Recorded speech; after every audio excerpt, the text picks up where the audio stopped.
Hello दोस्तों, यदि आप हमारे चैनल से नए जुड़े हैं तो हमारे चैनल एवी लाइव को सब्सक्राइब जरूर करें और अपने दोस्तों में शेयर करें। मोनिका हिंदी लेक्चरर से एमए कर रही थी, इसलिए उसका ज्यादातर वक्त लाइब्रेरी में ही बीतता था।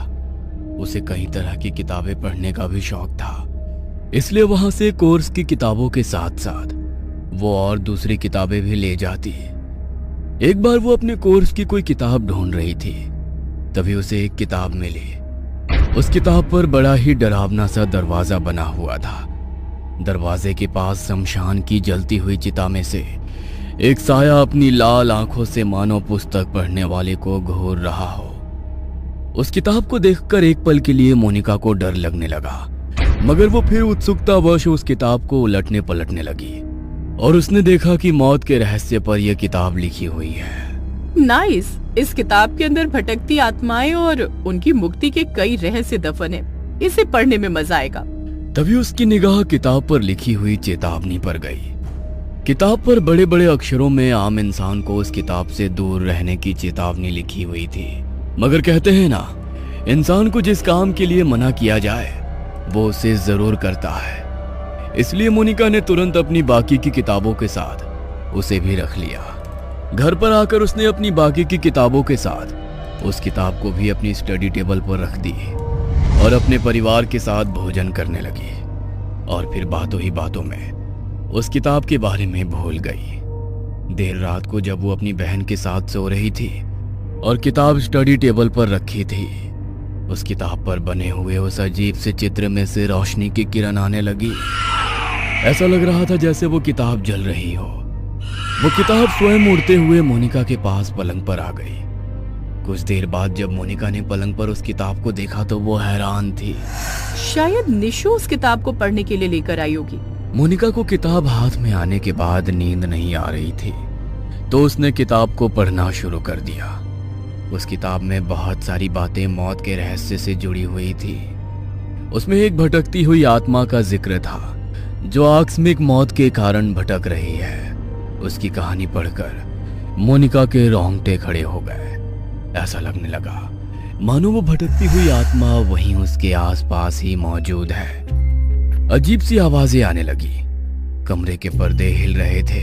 खिड़कियों के प्लग से अजीब सी आवाजें आ रही थी। कमरे की सीलिंग पर उसे एक परछाई नजर आने लगी। कौन है यहाँ? कौन है? मेरे सामने आओ। निशु, निशु प्लीज मजाक मत कर। मगर जब उसकी बहन ने कोई जवाब नहीं दिया और कमरे में हलचल बढ़ने लगी, तो डरते हुए मोनिका ने उस बुक को फेंक दिया और खुद चुपचाप लेट गई। मगर नींद अब उसकी आंखों से कोसों दूर थी। कमरे में हलचल लगातार हो रही थी। कुछ देर बाद मोनिका को नींद ने अपने आगोश में ले लिया।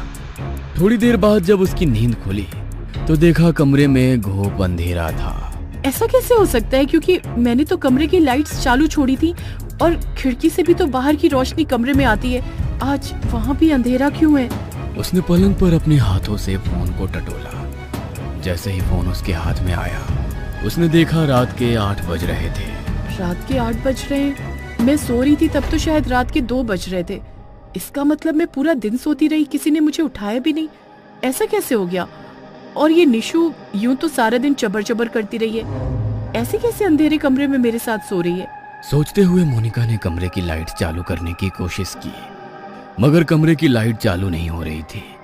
उसने खिड़की के पर्दे हटाकर कमरे में रोशनी करने की सोची, मगर रोड पर भी लाइट नहीं जलने के कारण पूरा अंधेरा हो रहा था। यह देख उसे बहुत हैरानी हो रही थी। उसने अपने पास सो रही अपनी बहन निशु को उठाने की कोशिश की। निशु, निशु उठ जाना यार, मुझे वैसे ही सब कुछ बहुत अजीब लग रहा है। उठ ना यार।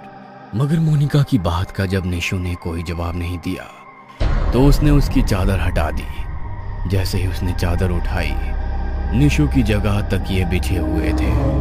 निशु की बच्ची, मैं समझ गई ये सब तेरी शरारत है। मुझे डराने के लिए तूने मेरे फोन का टाइम आगे बढ़ाया और ये सारी लाइट्स की सेटिंग भी तूने की है ना?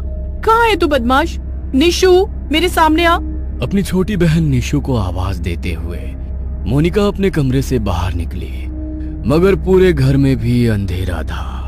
प्लीज यार, बहुत देर हो गई। अब मेरे साथ ये मजाक करना बंद करो। माँ पापा, निशु, कहाँ हो आप सब लोग? मेरे सामने आ जाओ वरना मैं अभी घर से चली जाऊंगी। मैं सच कह रही हूँ, मैं जा रही हूँ।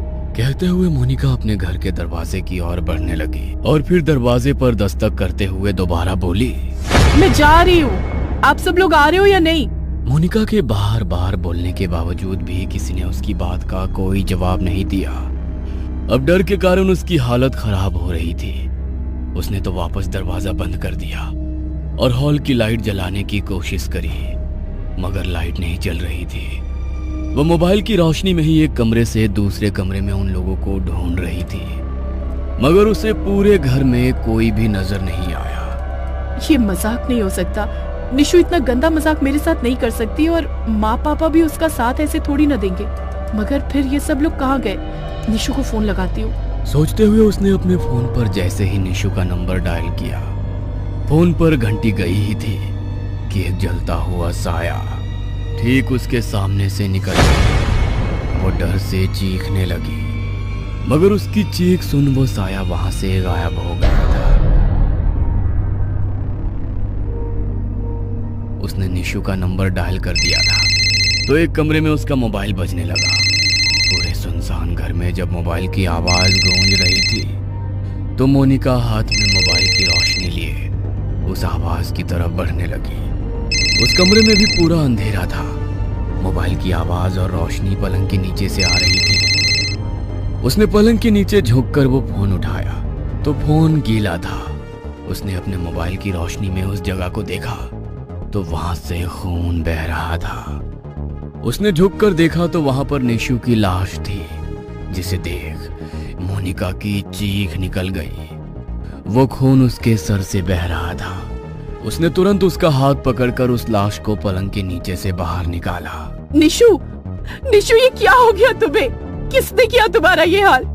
माँ पापा, वो लोग कहाँ हैं? माँ पापा। आवाज देते हुए मोनिका उन लोगों को भी घर में ढूंढने लगी। उसने मोबाइल की रोशनी से देखा कि पलंग के नीचे से खून बहता हुआ बाहर आ रहा है। तुरंत उस पलंग के पास पहुंची और उसने नीचे झुककर देखा तो उसके माँ पापा दोनों की लाश पड़ी हुई थी।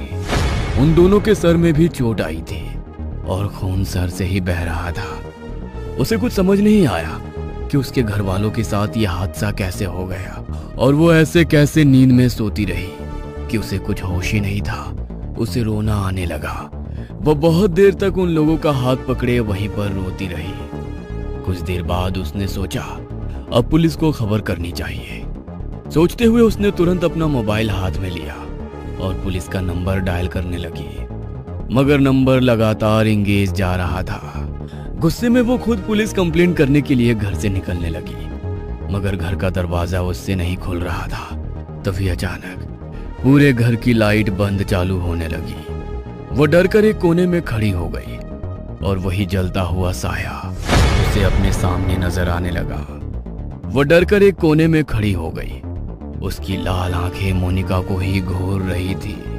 उसने तुरंत आगे बढ़कर मोनिका की गर्दन पर दबाव बनाया और उसका सर दीवार पर फेंक कर मार दिया। मोनिका का सर भी अपने पूरे परिवार के लोगों की तरह फट गया।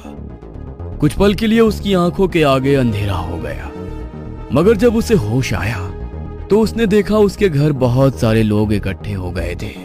उसकी बहन, मम्मी, पापा की अर्थी सज रही थी। 3 लोग तो उसे पहचान में आ गए थे, मगर चौथी अर्थी किसकी है ये देखने के लिए जैसे ही वो उस अर्थी के पास पहुंची वो चौंक गई, क्योंकि वो उसी की अर्थी थी। इसका मतलब वो भी मर चुकी थी। मोनिका को अपनी मौत पर यकीन नहीं था।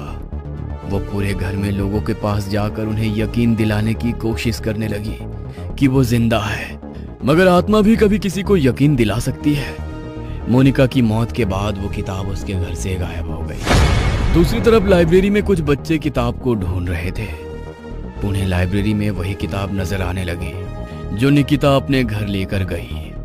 अब वो जलता हुआ साया दूर खड़े होकर निकिता और उसके परिवार को देखकर मुस्कुरा रहा था। हेलो दोस्तों, यदि आप हमारे चैनल से नए जुड़े हैं तो हमारे चैनल एवी लाइव को सब्सक्राइब जरूर करें और अपने दोस्तों में शेयर करें।